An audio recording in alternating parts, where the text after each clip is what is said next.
You know, nobody wants to suffer. Everybody just wants to be free. And I found out that your fast track ticket to freedom on planet Earth is money. And I'm not so sure I agree with that. I'm not so sure that it should be that way. But on the other hand, you could make a philosophical argument and say, well, you know, if you don't put any effort into life, if you don't work to acquire a better life for yourself, well, we can't do that either. So you don't want to go to extremes, right? Right? Like, to be totally poverty stricken or, well, no, that's not it. It's to be given everything for free, right? We don't want to do that. But at the same time, you shouldn't have to struggle to make it either, right? That's what I'm trying to say. So I can see the reasoning for both of those, right? Some people think we should be able to just have everything be handed out freely. There's idealistic thinking that says we should be able to do that. We live in such an abundant world. But then the other half of society, they go, well, yeah, but you're going to have to come back down to earth here, guys, because who's going to provide all of that stuff, So I don't know. There's that whole conversation around socialism versus capitalism. And I don't really want to get into that. That's not really what this video is about. What I will tell you is whatever value you present to the universe, it'll give it back to you. Think about it. So maybe working for yourself and, getting the abundance yourself as opposed to having it handed to you for free, maybe that's the better way to go. Because I'll tell you what, man, every time somebody's there to give you a handout, it's got strings attached, right? And it's not very much. If you look at how governments usually do things, oh yeah, we're going to have this social assistance program. We're going to help everybody out. And then you find out how much money you get for it. And it's not that much. It's a pittance. It's like I'm better off to go work and get the money myself. And again, what value you bring to the universe brings it back to you. You get that back. You're so powerful, you guys. You're so powerful. You don't even realize how powerful you are. Maybe you do. Maybe some of you watching do. But I just wanted to take a minute to address that. Money is just a medium of exchange. And there are powers that be on this planet that manipulate the monetary system to make it hard for you to get money to live a decent life. I think most people, almost all of you watching, you don't have any problem working and putting in some effort to make money. Most people really don't. And actually, what I found is when I accomplish things, when I work and I produce something for myself, I feel great. I'm proud. It's an accomplishment. And I think most of you can agree with that. But unfortunately, the powers that be, well, they want to keep us down, you guys. And they hoard all of the money. And they created this whole system, this whole rat race to try to trap you into that. And that's what I want to talk about in today's video. And we already just kind of talked about some of it, and I'll explain why in just a second. But first, I just want to point out, if you would like to hear me talk about the powers that be, exactly who they are, find me over here on this platform. In case you don't know what this is another video streaming platform. It's just like YouTube. I've got a little side project going on over there. Same name, New World All-Star. All-Star is one word, ALLSTAR. Find me over here. I put together a free video program for everybody. Go check it out. and find out who these people really are. They have names and faces, and I will tell you who they are and name names and show you faces so that you can learn about how our world is truly governed. And it's not right that they do the things that they're doing, but they're doing them. And I believe their time has come. I believe they're on the way out. In the meantime, how are you going to leave the rat race? Well, the first thing that you need to do is a little bit of deprogramming and reprogramming. And we already did a little bit of that in the video here. So I opened up kind of with the philosophy of money and abundance. There's some people that think they should just be given a handout. Everybody should be given everything for free. And then there's people that think, well, I could just go make the money myself. You know, if you give people everything for free, who's going to produce it, right? Where is that abundance going to come from, right? So, and it's an old argument, guys. That argument has been going on for so long, thousands of years. And the powers that be, the guys that I talk about over here on this platform, they are kind of in the middle of that argument, meddling and trying to trick you, okay? And they're even trying to get people to think that we should go this direction where we give everything away for free, because then you're easier to control when they do that. So that's a big part of the deprogramming, you guys. You're a lot better off on your own, carving out your own destiny without handouts. That's how you leave the rat race. You're not going to leave the rat race by waiting around for a handout or by supporting people who do that. Now, I'm not talking about people that aren't capable of working, people who are handicapped and they can't do it. We have enough abundance in the world to provide for those people and put them up in just as nice of a house as everybody else is living in. We really do. There's enough money in the world for every person in the world to have millions of dollars.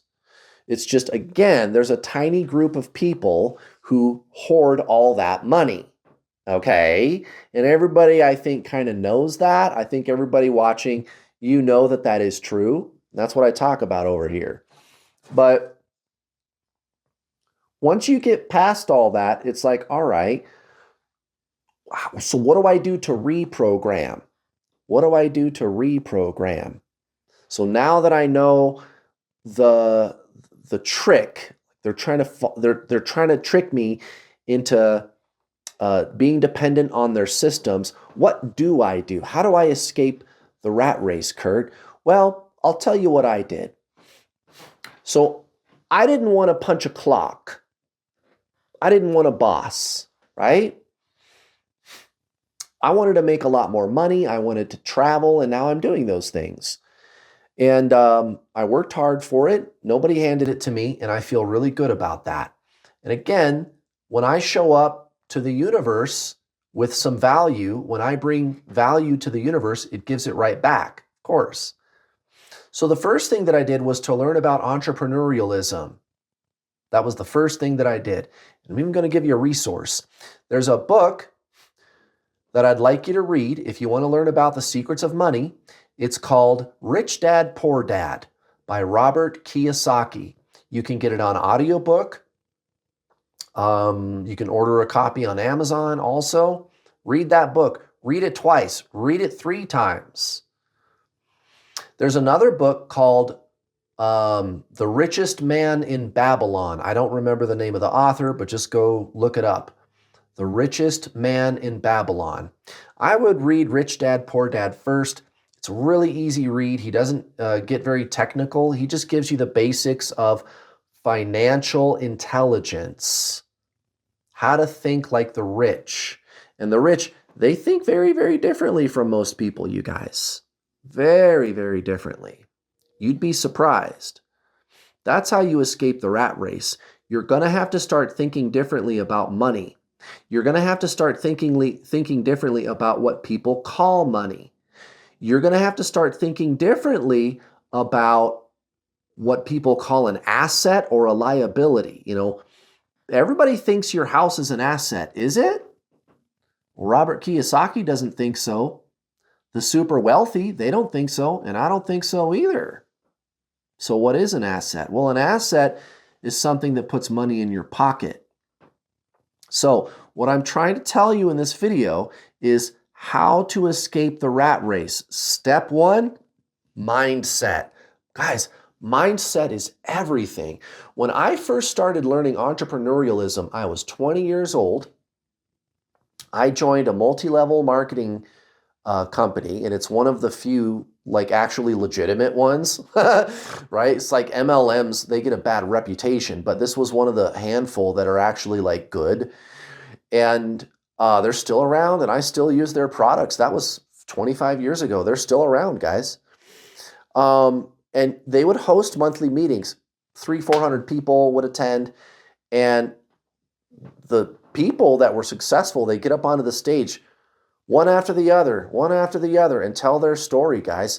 And when they were talking, I was sitting there thinking, you know, these guys are trying to tell me something, and I can't figure out what it is. I can't quite put my finger on it, but there's this underlying message that they seem to have, and I can't figure out what it is. I can't quite put my finger on it. And then they told me to go listen to Jim Rohn speak. I got to meet Jim Rohn, actually. Gosh, if I can find the picture of me and Jim Rohn, I'll dig it up and I'll put it on the screen for you. Hopefully I can find it. I think this video, as I'm recording it today, what is it? It's March 4th, so I've got about 2 weeks because my editors, they're going to work on this video. So hopefully I'll be able to find that picture. I got to dig it up. But I got to meet him. I got to meet Jim Rohn, and he wasn't really talking about like how to figure a balance sheet, right? You go to business college, you go to business school. Do they teach you how to start a business? No. They teach you how to be a middle manager for somebody else's business. How to get a job at somebody else's business. They don't teach you how to start a business, guys. They call it business school, right? Just like your house is an asset. If the house is an asset, why does it keep costing me money? And Jim Rohn didn't really talk about that kind of stuff per se. He talked about mindset. And then they told me to read Tony Robbins and people like that too. What is going on here? So I thought I was going to be learning business, and I was. I was learning business. Ground level, guys. How to escape the rat race. It's all up here, my friends. The system is trying to trick you. And again, who runs the system? Well, find out over here on this platform. Find me over here on this platform. They're doing that on purpose, guys. They want you to be a compliant little worker bee, paying your taxes. The school system is there to crank out employees, good little worker bees. And guys, we need employees. We do. I'm not here to put anybody down, but I don't think you're watching this video because you're a good little worker bee. Call it the Pareto principle, right? It's the 80-20 rule. Well, I guess you're the 20%. You're not the 80%. We need the 80%. God bless them. But that's not you. And that's all the system does is crank out those types of people. And they make it really hard for the rest of us. And it seems really hard to find this information. But not anymore, guys. Not anymore. I'm giving you resources today. Again, Rich Dad, Poor Dad, The Richest Man in Babylon, and start watching Jim Rohn videos also. Jim Rohn. Just get on YouTube and type in Jim Rohn and start listening to Jim Rohn videos, guys. You won't be sorry. This is how you leave the rat race. You've got to start with your mindset. Like I said, I went to these conferences every month when I was 20 to learn how to run a business, and I was. I just didn't realize it at the time. They were up there talking about, mindset and philosophy and how to get yourself motivated and stuff like that. And I'm like, what does this have to do with calculating a financial statement? Guys, calculating a financial statement, that's for an accountant. You go to business school to become an accountant, not to start a business. This is different. Being an entrepreneur, you guys, very, very different. It's all mindset. It's all motivation. Let me tell you something. If you want to do something bad enough, you're going to do it. So I've given you those resources to start working on your mindset, but here's something else. So let's say you want to start a business. The first thing that you need to do, this is really important, you guys. I'm going to give you a little bit of meat here, right? You need to pick something that you're passionate about. Guys, what do I teach on YouTube? Twin flames, law of attraction. Let me tell you something. I could talk about twin flames and law of attraction all day. I'll never get tired of it. I talk about it with everybody. My friends, my family, that's what I talk about. I don't want to talk about anything else. Yeah, now you can see where my head is at. Right. So you got to pick something that you're super, super passionate about. If you don't like painting houses, don't paint houses. You've got to put out the highest possible quality product for your customers at the best price. And you will if you're passionate. You're never going to want to do things half-assed, right? You're going to do everything full ass. Why? Because you're passionate. The best product for the best price. How little of a price can I charge my customers, and how great of a product or service can I give them? Why would you be doing that? Because you're passionate. Start with your mindset and pick something that you're passionate about, guys. That's the best advice anybody's ever gave you about how to leave the rat race. Take it from me. I did leave the rat race. That's the real deal, you guys. Thank you so much for watching. I will see you guys next time. So long.